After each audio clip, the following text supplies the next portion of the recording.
fellow creators, and welcome to Final Millwork Drawings. My name is Joseph, and today we will be covering how to turn client requirement into detailed shop drawings. So to begin with, this project was provided by me by a client called Juan from Mexico. So what he shared with me was the design concept, as you can see here. So preliminary concept revision 1. So he attached images on what he would like the kitchen to look like. He also provided a 3D sketch of the kitchen. So this is a simple single wall or eye layout kitchen. We have base cabinets here. I believe this was the dishwasher.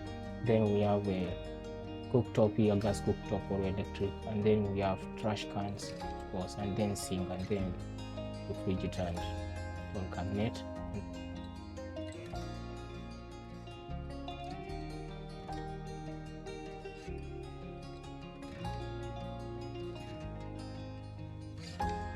As you can see, there is no human structure on the upper cabinet, so I believe that one should be integrated on the cooktop. Anyway, after discussing the details on a Zoom call, I went ahead and made a design.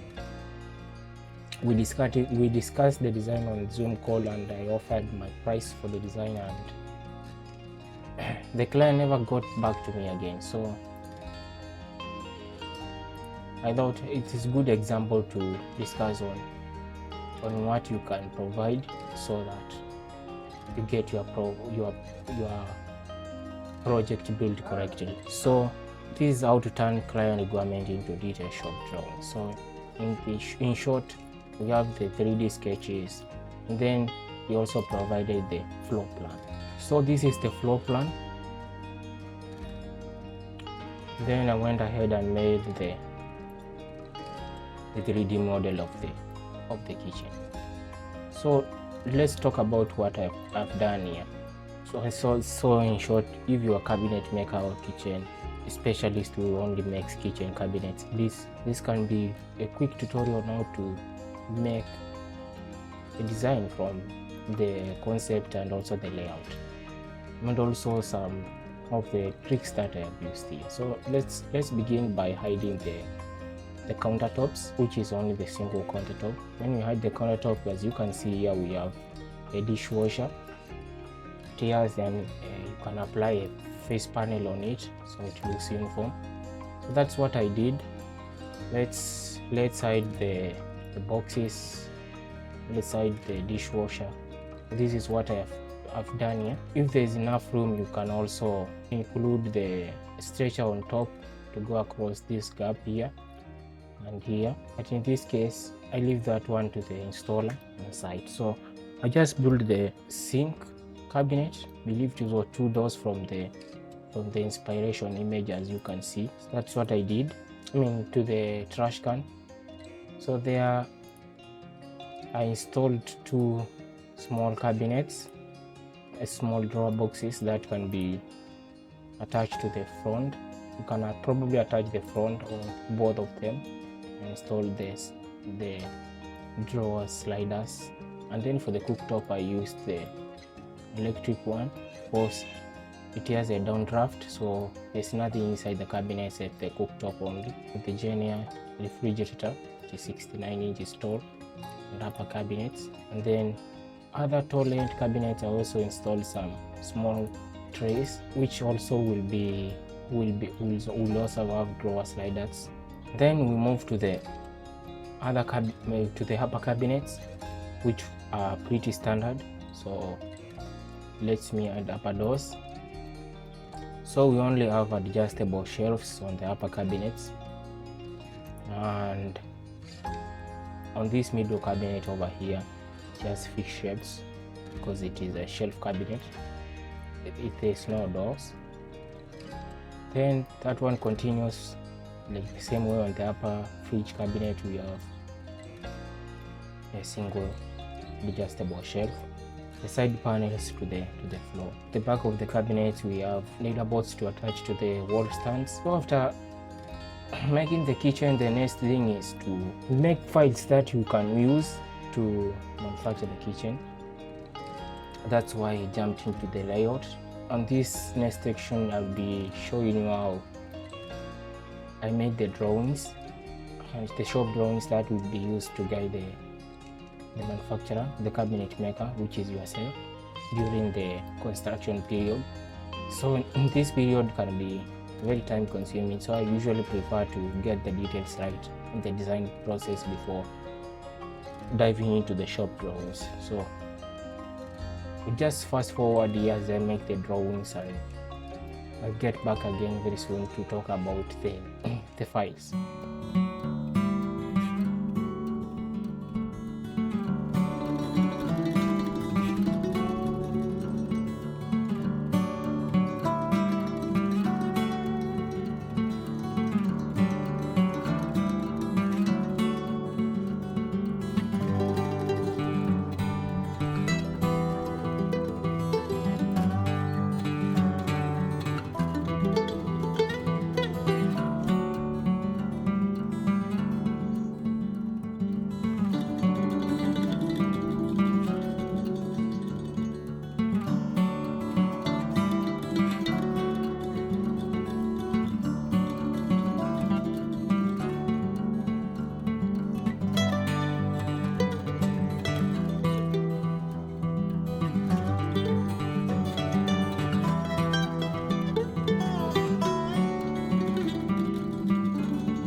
So after finishing the drawings, I usually like to preview them a little bit to know that everything is included. Any detail that I might have missed in the drawings, I usually take my time to check it over if there's anything that I might not have included. So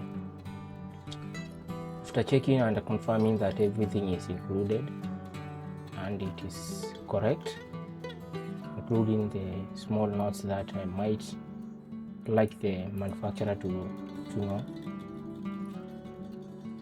or maybe source if the homeowner has dedicated the sourcing part to the cabinet maker. So I include those details and then I provide the manufacturing files. So those includes for example, the cut list, which is usually arranged in a matter of the cabinets.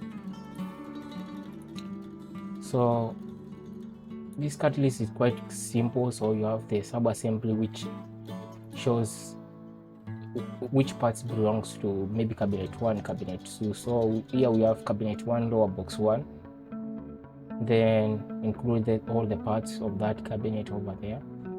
Then we go to cabinet 11, cabinet 2, cabinet 3, cabinet 4, the same to all the cabinets.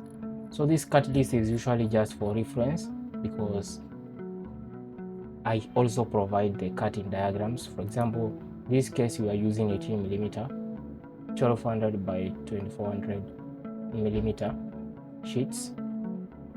So usually provide the cutting diagrams, which includes the edge budding sections, as you can see, just for reference. So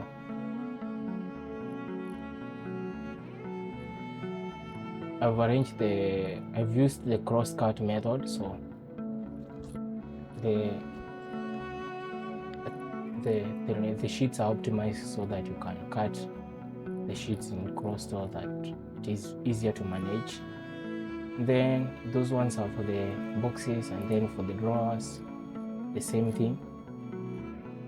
Also, if it happens that the manufacturer uses the CNC to cut the cabinets, also provide the diagrams for CNC, as you can see here, and also the DXL file. So in general, those are the files, as you can see, and also for the drawer boxes, the same.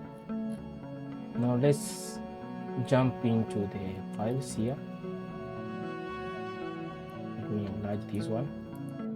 So we have the cut list, we have the shop drawings, we have the table saw files, we have the CNC layout files, and also the DXL files of the nested parts. So in case the client who contacted me is the shop or the cabinet maker, so we can discuss further if you want me to program the CNC machine for him. I've done it many times, so I can program the CNC for cutting these sheets. We can discuss the machine, the post processor, the tools, the database he uses, all the tool maker, the tool manufacturer, maybe Amana tools. And also, so after that, those are the files that I share. And also I include the 3D model. So in this case, this is the 3D model that I would also include. So I'll also include the 3D model. So finally, I'll just zip the files together, and then